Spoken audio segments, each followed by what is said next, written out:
안녕하십니까. 저는 국풍 2000 강사 아카데미 강사 최준성입니다. 전번 시간에 이어서 오늘도 고난이도 문제 해제를 하겠습니다. 이 고난이도 문제는 국풍 2000 밴드에서 선생님께서 질의하신 것을 토론한 내용입니다.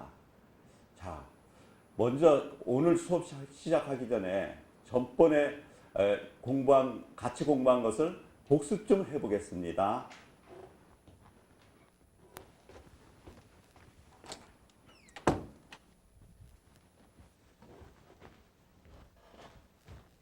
먼저 해악에 대해서 공부를 할게요. 해악은 첫째 언어위 말장난이요. 말장난으로 해악을 느끼는 거고, 희화, 그러니까 등장인물을 우스꽝스럽게 그리는 것이죠. 특히 봉산타춤에 보면 양반의 모습을 묘사하는 데 있어서 언챙이 줄이 하나다, 언챙이를 두려다, 또 어떤 양반은 애꾸다 하면서 등장이 하는 그 양반을 말이죠, 조롱, 희화하고 있습니다. 그 다음에 열거, 장면의 극대화를 얘기를 하는데요. 이 열거는 우리가 그 춘향전에서 보면 어사출대야 그 장면에서 탄간오리가 도망가는 장면을 열거를 하고 있습니다.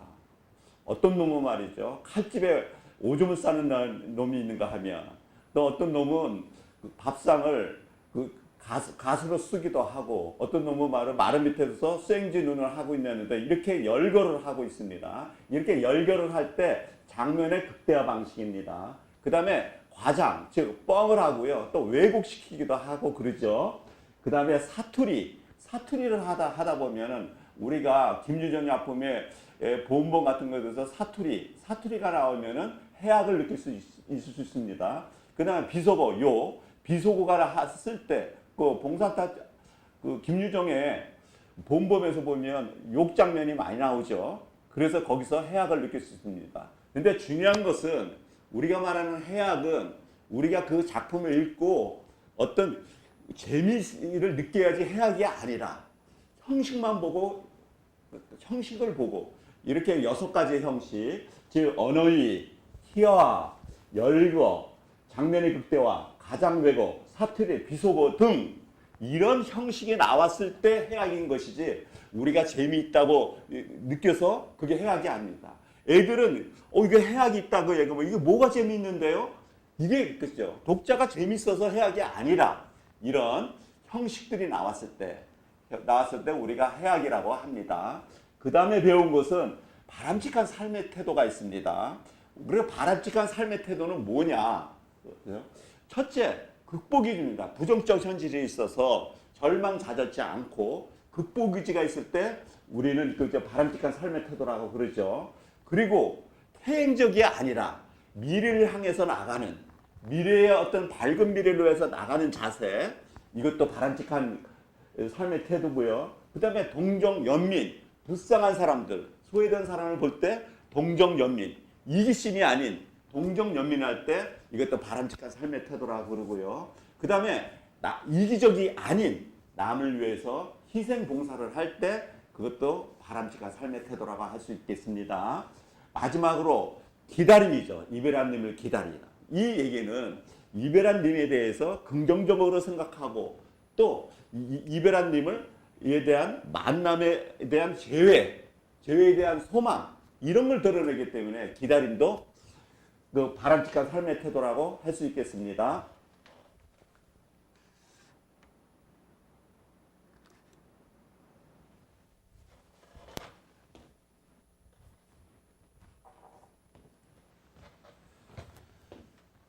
마지막으로 자연에 대해서 말씀을 드리겠습니다.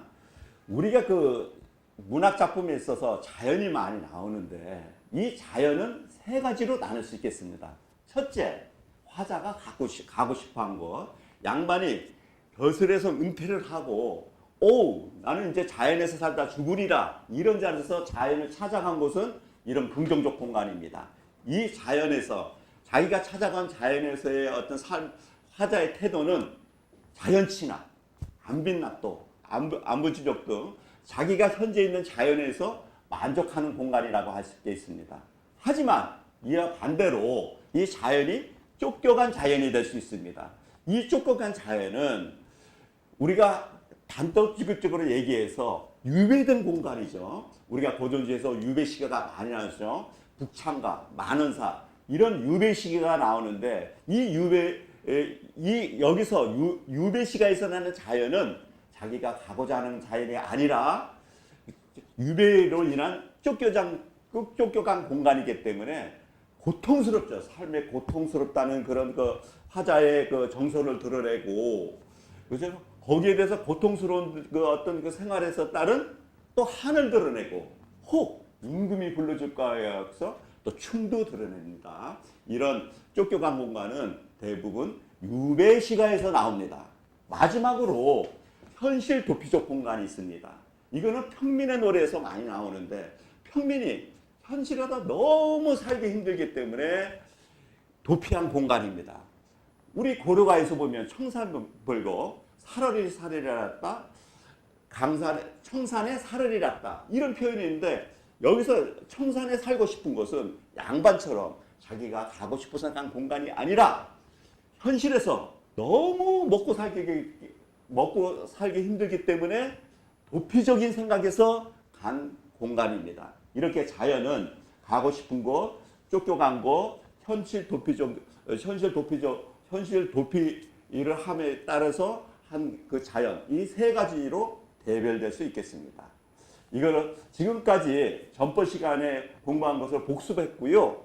오늘은 또 새로운 그 질문, 그러니까 국풍이청 밴드에 나온 질문에 대한 우리 선생님들이 토론한 것을 보고 우리의 생각도 정리하면서 또 우리가 배울 것을 배우고 그렇게 하겠습니다. 자, 들어가겠습니다. 문제를 더 먼저 볼게요. 문제에서 선생님, 이 시에서 밝음과 어둠과 밝음의 이미지가 대립되고 있나요? 이렇게 물어보고 있습니다. 우리가 이미지들이, 특히 감각적 이미지의 대립에 대해서 잠깐 공부하고 넘어갈게요.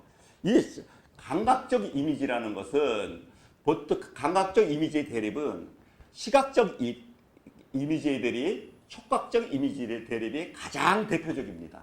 시각적 이미지 대립은 우리가 흔히 알듯이 명암의 대비가 가장 많고요. 그 다음에 색채의 대비가 나오죠. 이 색채의 대비는 노란색, 초록색, 흰색, 빨간색 이렇게 대립이 나오는데, 왜 감각적 이미지 대립을 할까요? 이거는 대립은 일종의 강조법으로서 선명한 이미지를 강조하기 위해서 많이 사용하고 있습니다.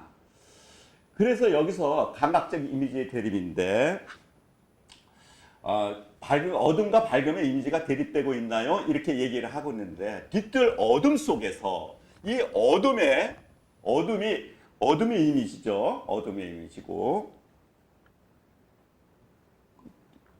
그 다음에 여기서 환이 들어간 아버지 이마, 이것이 밝음의 이미지냐 이거예요. 여기서 이게 논란이죠. 환이 드러난 아버지의 이마는 환하다의 어떤 관점에서 본다면 그거는 밝음의 이미지가 될 수 있겠지만, 이 환한 이마라는 것은 말이죠. 이마가 환하게 생겼다라는 이마의 외양을 묘사한 것을 보면 이거는 또 밝음의 이미지다, 이거 아니다라고 반론이 있을 수 있겠습니다. 우리 선생님들이 댓글을 단 것 좀 볼게요. 댓글이 명암의 대비는 시각적 이미지 대비로 알고 있습니다. 혹 어둠과 불이라는 시어 때문에 명암의 대비를 할 수 있겠으나, 이 시에서 불의 이미지는 불의 소리로서 표현됐기 때문에 청각적 이미지이기 때문에 명암의 대비는 성립하지 않은 것으로 보입니다. 이렇게 이제 이 댓글님은 명암의 대비가 아니다. 불의 소리가 나오지만 이 시에서 불의 소리가 나옵니다. 이거는 소리, 청각적 이미지지 밝음의 시각적 이미지가 아니라는 거예요. 그래서 명암의 대비가 아니라고 얘기를 하고 있습니다. 댓글이 이는 뭐라고 얘기하면, 어둠은 시간적 병이라 아버지의 노고를 강조하는 의미로 보입니다. 이거는 문제 물어보는 취지가 다르죠. 의미를 얘기를 했기 때문에. 댓글 3, 뒤뜰은 어두워진 사기의 어둠길은 어둠의 이미지다 라고 얘기를 했고, 환히 들어가는 이마, 아버지의 이마, 이거는 밝음의 이미지라 본 거예요. 그래서 이게 아버지 이마가, 이죠? 아버지 이마가 이것이 훤하다 해갖고 어떤 밝음의 이미지냐라는 데, 이게 밝음의 이미지로 보고 있어요. 이게 논란이 되는 거죠. 이게 훤히 드러나는 이미지가 과연 밝음의 이미지냐, 환하다는 밝음의 이미지냐. 아니다. 이마가 훤하게 생긴, 이마가 넓은 훤하게 생긴 그런 이미지냐, 이게 논란이 되고 있거든요. 그 다음 볼게요. 그러니까 댓글이 일이 뭐라 그러면, 아버지의 환한 이미지에 흐르냈다면 아버지의 노고를 구체적으로 형상한 것은 맞습니다. 그런데 제 생각에는 환하는 맑고 밝은 이미지보다는 시원스럽게 생긴 이미지로 재수는 거 봅니다. 다시 말해, 환하다는 빛이 이미지를 드리기보다는 이마의 외양을 묘사했다. 즉, 훤히 드러난 아버지의 이마는 밝음의 이미지가 아니라 시원스럽게 생긴 이미지다라고 얘기를 하고 있어요. 그 사람은 그런 명암의 대비가 아니라고 얘기를 하네요. 그래서 사전을 드러내는데, 사전에 뭐 1, 2, 3 의미가 있는데, 그렇죠. 여기가 2번의 의미로 보는 것이죠. 앞에 탁 트여 넓고 시원시원하다, 이런 이미지다, 밝음의 이미지가 아니라라고 댓글 1은 주장하고 있습니다. 그러니까 댓글 3가 뭐라고 얘기하면, 아궁이 앞에 앉아있는 사람의 이마가 훤하다 하면 불빛에 빛나는 걸로 봐도 무리는 없다. 그러니까 댓글 3는 밝음의 이미지다 하고 또 반박을 하고 있어요. 그러니까 댓글 1이 뭐라고 하면, 그렇게도 볼 수가 있겠군요 하고 살짝 동조론하면서 다시 재반박하는데, 하지만 명암의 대비가 성립하려면 명쾌한 밝음과 어둠과 밝음의 대립이 있어야 된다는 거예요. 그렇죠. 선명한 이미지를 드러내려면 이런 막연한 그 이미지가 아니라 명쾌하게 구체적으로 밝음과 어둠의 대립이 있어야 된다는 거예요. 그래야지 명암의 대비가 성립할 수가 있다고 이 사람은 주장하는 거예요. 그래서 명암의 대비 때 전제해 보면 환한에는 밝은 이미지가 있네요. 이렇게 얘기를 하거든요. 이 댓글 3의 의견에 동조하면서도 반박하는 거예요.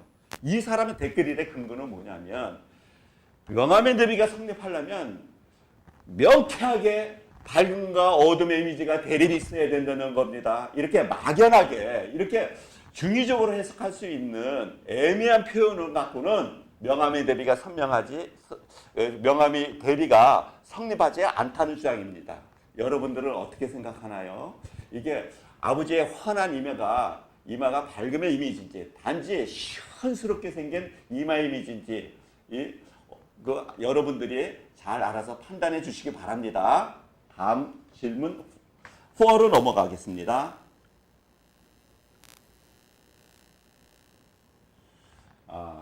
질문 5. 선생님들 질문이 있습니다. 서술어 자릿수된 설명할 때요, 기억 내용을 보시면 만들었다는, 기억은 말개가 필수적 부사어고 니은은 자세가 빠져도 되는 부사어입니다. 필수적 부사어가 아니라는 것이죠. 근데 학생들에게 이런 부분을 설명할 때 쉽게 설명할 수 있도록 하는 좋은 방법을 알려주세요 부탁드립니다. 그렇죠. 이게 설명하면 이게 부사어가 필수적 부사인지 아닌지가 명쾌하게 설명하기 어렵다는 것이죠. 이거 어떻게 설명해야지 이건 필수적 부사다, 이거는 필수적 부사가 아니라는 것을 어떻게 명쾌하게 설명하냐, 그 방법 좀 알려달라는 거예요.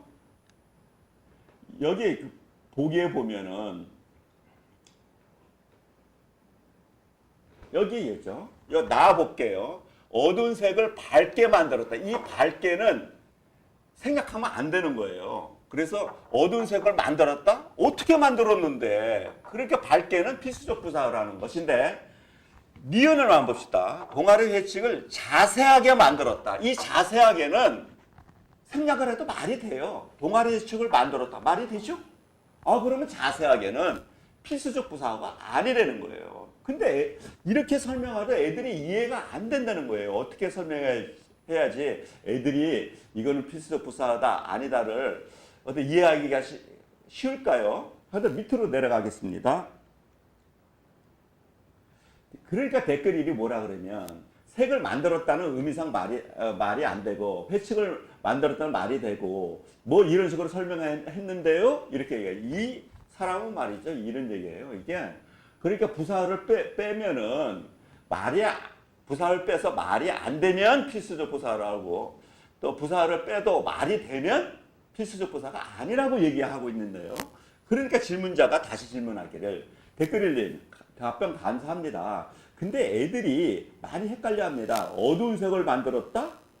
필수적 부사를 명확히 구분한 거 있지만 저도 헷갈리는 거가 있어요. 그렇죠? 필수적 부사가 이 필수적 부사인지 아닌지 헷갈릴 때가 있다는 거예요. 그러니까 댓글2가 뭐라고 얘기를 하니까 기억 문장에서 만들었던 핵심은 밝게입니다. 어두운 색을 만드는 게 아니라 원래 어두운 색을 만든다. 그러니까 밝게가 핵심이기 때문에 필수적 부사라고 그러고 그 다음에 그러면 니은의 문장에서는 뭐 핵심이 동아리 의식이에요. 부사가 핵심이 아니라는 거예요. 그래서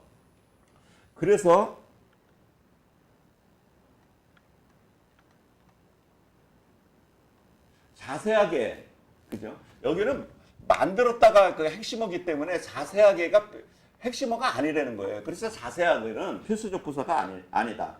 그렇다면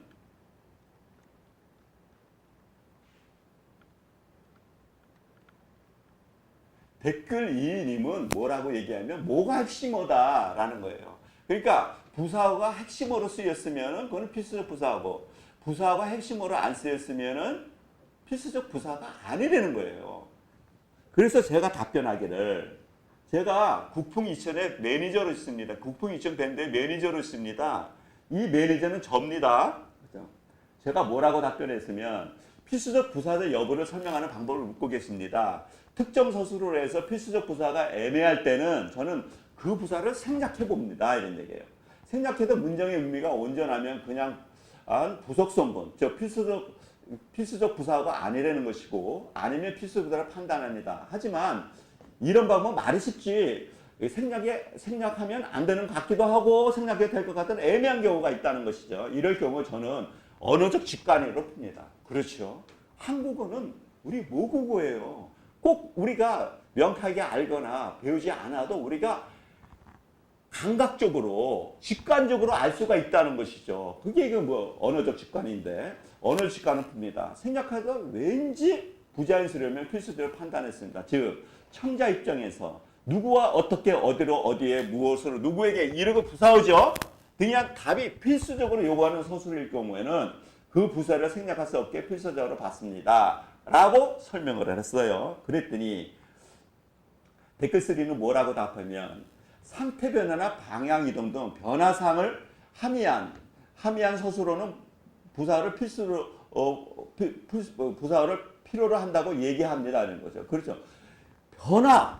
변화가 되는 거는 변화의 모습을 나타내는 부사어가 필수적 부사라는 거예요. 이 양반은 만들다는 상태의 변화를 디귿은 생성을 의미하므로 니은은 변화하는 방향성을 부사어로 표시한다고 얘기를 하는 것이죠. 그러니까 변화라는 뜻이 있으면 필수적 부사하고 그 다음에 변화는 뜻이 없으면 필수적 부사가 아니라는 거예요. 그것도 애매하죠. 즉 제가 볼 때는 필수적 부사어를 따져내는 것을 생략해보는 게 지워버려서 말해도 우리가 언어적 적과 우리말은 한국어는 우리한테는 모국어이기 때문에 빼보면 왠지 부자연스러운 게 있어요. 말이 안 되는 것 같다니까요. 그럴 때는 필수적 부사어로 보면 되고요. 빼도 그 문장이 맥락상 너무 자연스러워. 그럴 때는 필수적 부사가 아니다라는 언어적 직관을 풀어도 제 경험상 원만한 문제는 다 풀 수 있다고 봅니다. 다음 문제로 넘어가겠습니다.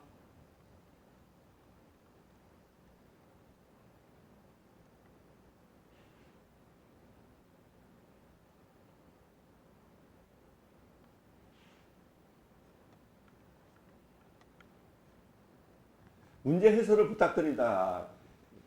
문제 해설을 좀 부탁드리겠습니다. 라고 얘기했는데 문제를 보겠습니다. 다음 설명을 탐구한 내용으로 적절하지 않은 것은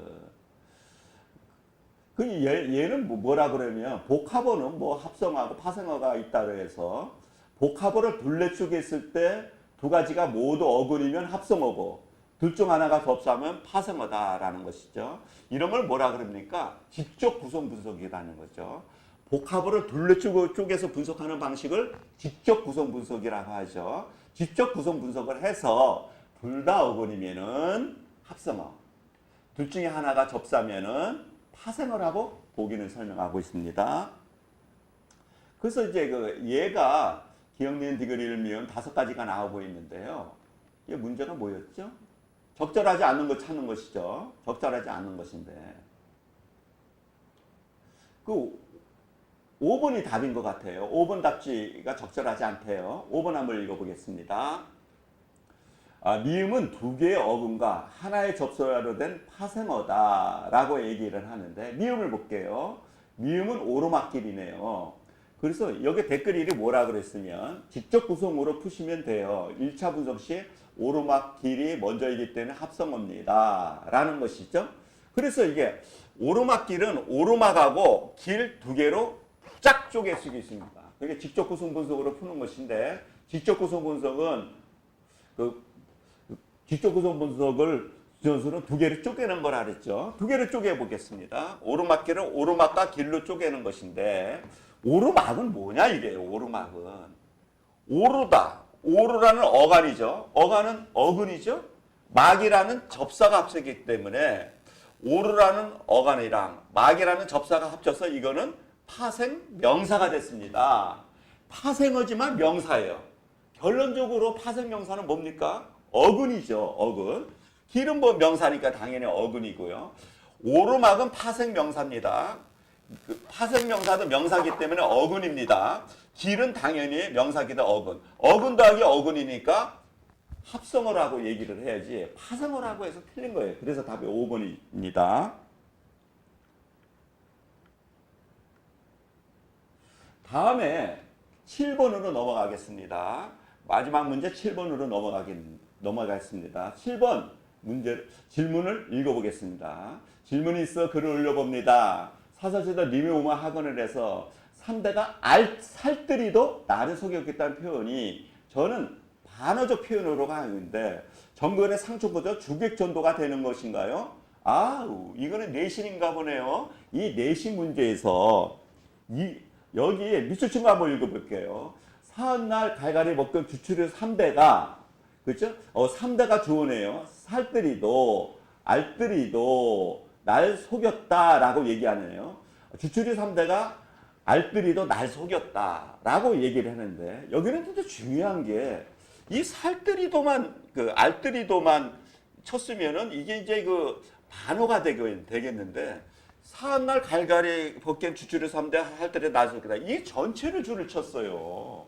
그래서 논란의 소지가 있어요. 이게 사실은 여기 주추류 3대가 나를 속인 것은 얄밉게죠. 사실 이거는 살뜰히도는 알뜰히도를 이렇게 우리가 해석을 하지만 이게 실제 의미는 무슨 뜻입니까? 이게 반어적으로 해석하면 주추류 3대가 얄밉게도 날 속였다. 살뜰히도만 밑줄만 쳤다면 이거는 반어다라고 확정지겠는데 전체를 줄쳤다는 것이죠. 이게 전체를 줄쳤기 때문에 이거 반어가 아니라 주객전도 아닌가요? 이러는 거죠. 주객전도라는 것은 주체하고 객체하고 뒤집은 걸 주객전도라고 하지 않겠습니까? 한번 뒤에 문제를 한번 보겠습니다. 디귿과 같은 유사한 표현이 작품으로 가장 적절한 것은 근데 이게 학교 선생님은 답을 공명도 날거리고 부기도 날거리니 요 부분이죠. 공명도 날거리고 부기도 날거리니 요 부분에서 답을 1번으로 한 것 같아요. 답을 1번이라고 했다고 했습니다. 이거는 사실 부교공명에 날거리는 게 아니고 내가 부기공명을 꺼리는 것이죠. 즉 세속을 거부한다 이런 의미인 것인데 부기공명은 객체인 것이고 내가 주체인 것인데 여 표현에서는 부기공명이 주체가 되어 있고 내가 객체로 됐기 때문에 주객이 전도됐다라는 것이죠. 그래서 학교 선생님 답을 1번이라고 했는데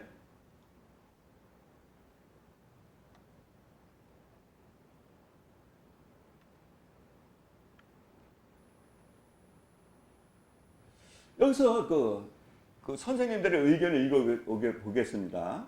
댓글 읽음을 뭐라 그랬으면 내가 속은 걸 상대가 화자가 속인 걸로 표현해서 주곡전도의 표현이다 이런 얘기죠. 금방 제가 말씀한 대로 댓글일은 주객전도라는 것이죠. 내가 속은 거지, 그렇죠? 주체적 상대가 날 속인 건 아니다. 그래서 주객전도다라고 얘기하니까 질문자가 다시 질문하기를 뭐라고 질문하면 댓글일에 그렇다고 해도 반어적 표현이 분명히 있기 때문에 4번이 답이 되지 않나요? 4번 답지를 한번 다시 보겠습니다. 4번 답지. 요거죠, 그렇죠. 유독하신 님과 이별하겠다. 이거 님과 이별 안 하겠다는 것이죠. 속마음은. 겉표현은 이별하겠다고 하지만 속마음은 나는 님과 절대 이별 안 하겠다라는 것이죠. 겉표현과 속마음이 다르기 때문에 이 반어법이 질문자는 이게 반어법이 맞다고 주장하는 거예요.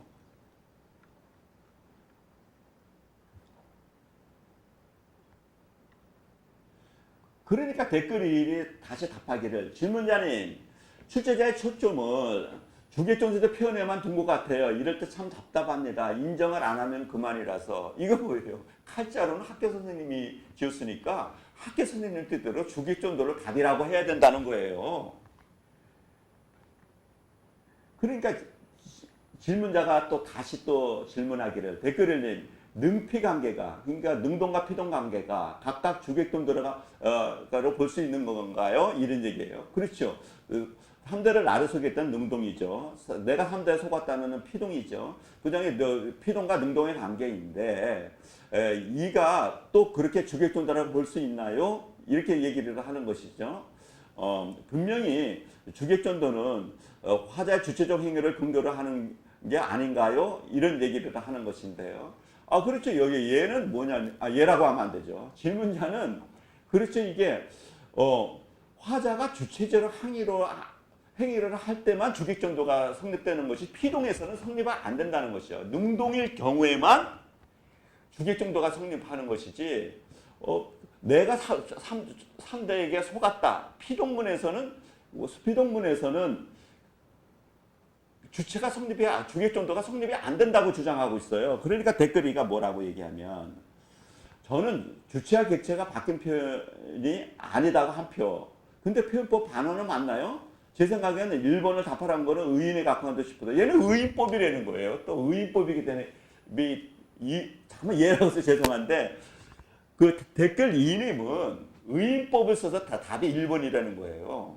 그러니까 질문자가 문장에서는 주체는 주어, 객체는 목적어 부사이기 때문에 문법적으로 성립이 되기는 한다는 의견이 있네요. 그렇죠. 그렇죠.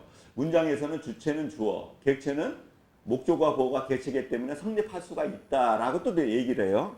그러니까 댓글3가 뭐라고 얘기하면 그런데 주국전도 때문에 1번이 맞나요? 주국전도의 개념을 억지로 맞춰본다면 주국전도가 아니라 할 수 없겠으나 제가 수십 년 저 시조와 관련된 문제를 보았지만 주객전도를 문제 삼은 것을 본 적이 없고 다만 주체의 삶들을 인격화한 의인법과 살뜰이도의 반어법이 주된 표현이라 알고 또 그리 가르쳐 왔습니다. 라고 얘기를 해요. 댓글 3는 주객전도는 절대 성립할 수가 없다는 거예요. 근거가 뭐냐? 나는 여태까지 참고서나 문제집에서 주객전도라고 알려준 설명한 그런 참고서나 문제집을 한 번도 못 봤다는 거예요. 근데 제가 볼 때는 댓글 사님의 근거가 좀 미약합니다. 무지에 호소하는 오르죠. 여태까지 참고서나 문제집에서 주객전도라고 한 번도 설명한 적이 없어서 주객전도가 아니다. 제가 볼 때는 이게 무지에 호소하는 오류라고 생각합니다. 외계인이 없다. 왜? 그랬더니 외계인을 본 사람이 한 사람도 없어서 그런 오류나 똑같다는 것이죠. 제 생각은 그렇습니다. 그러니까 질문자가 뭐라고 얘기하면 댓글 3님 저도 같은 맥락으로 4번이 답으로 보지만 출제자가 1번이라고 답을 한 경우 경강보일지 모르나 주객전도가 아닌 것도 아닌지를 난감해요. 그렇죠. 이 출제자 입장에서 보면은 주객전도를 또 아니라고 할 수도 없다는 거예요. 이 질문자는 왔다 갔다 하고 있어요. 주장이 일관되게 얘기해야 되는데 주객전도도 될 수도 있고 반어법도 될 수 있다고 왔다 갔다 하고 있습니다. 그러니까 댓글 사님이 뭐라고 얘기하면 수업 시간에 사전 언급이 있었나 봅니다. 전 억지스러운 면이 있지만 밑줄층 부분 살뜰이는 밑줄이면 살뜰이나 밑줄이면 반어법 보기 질문처럼 문장 전체를 밑줄 치면 주객전도라고 설명하신 학교 선생님이 계셨습니다. 그래 누군가 그렇게 얘기했대요. 이때 같은 표현법을 찾는 문제였는데 통곡할 만한 자리에서 백탑이 현신하님을 아래요. 백탑이 몸을 드러냄을 아래요가 정답이었습니다. 그렇죠. 이것도 주객전도라는 것이요. 내가 백탑을 본 것이지 백탑이 몸을 드러낸 건 아니라는 것이요. 이것도 주객전도라는 것이죠. 학교에서 나누던 프린트 보냈다. 댓글 사님은 근거는 그죠. 어떤 문제에서 학교 선생님이 그렇죠. 주객전도라고 문제를 낸 게 있어서 그래도 주객전도라는 거예요. 그러니까 질문자가 뭐라고 얘기하면 댓글 사님 학생들이 학교에서 배우기를 반어법으로 배웠는데 문제 답이 1번이라고 해서 지적자 국어의 선생님을 찾아갔더니 주객전도라서 1번이라 가르쳐주며 본인이 출제한 게 아니기 때문에 출제자한테 다시 물어보라고 했답니다. 이거 책임 회피하잖아요. 가르치는 반어법으로 가르치고 문제의 답은 주객전도라고 해서 이의제기하니까 내가 가르친 게 문제 낸 게 아니거든 하고 책임 회피를 하더랍니다. 그러면서 4번의 반어법이 성립되지 않는다는 걸 얘기했대요. 그러니까 마지막으로 제가 뭐라고 말씀드렸으면 제 생각에는 3대가 속였다는 것은 그릇된 문장입니다. 왜 그릇된 문장일까요? 3대가 주어가 될 수가 없는 것이죠. 3대는 무정묘이기 때문에 주어가 될 수 없기 때문입니다. 그렇다면 3대에게 속았다가 옳은 문장이겠죠. 그러니까 피동문이 옳은 문장이라는 것이죠. 그렇죠? 이 3대에게 속았다라는 것인데 이건 피동문이죠. 이 피동문은 능동으로 바꿀 수가 없어요. 왜 그러면 3대는 무정묘이기 때문에 주체가 될 수가 없어요. 이게 능동문이 될 수가 없다는 얘기죠. 마찬가지로 공명도 날거린다도 공명이 추상하기 때문에 주어가 될 수가 없다는 얘기죠. 내가 공명을 꺼린다가 옳은 문장이다라는 것이죠. 학교에서는 이런 맥락에서 1번을 정답이라고 한 것 같습니다. 잘 아시다시피 주객전도의 사전적 의미는 주인은 손님처럼 이게 뭐예요? 주체는 객체처럼 손님 즉 객체는 주인처럼 주체처럼 행동을 바꿔야 한다는 것으로 입장이 뒤바뀐 것을 말합니다. 이 말대로 한다면 이 말이 맞다면 위시와 1번은 주객전도의 기법을 사용해서 할 수 있겠습니다. 한편 반어법을 물어본다면 살뜰이더에만 밑줄을 치지 않겠나 하는 생각이 듭니다. 그렇죠. 살뜰이더는 원래 속뜻은 뭡니까? 얄밉게도죠. 여기만 쳤으면 반어법이 성립할 수도 있겠습니다. 라고 하고 제가 의견을 제시했습니다. 여러분은 어떻게 생각합니까? 저는 주객전도가 맞다고 생각합니다. 여러분의 고견을 사이트에 올려주시면 감사하겠습니다. 자, 오늘도 이것으로 수업을 마치겠습니다. 다음에 또 뵙겠습니다. 다 건강하십시오. 안녕히 계십시오.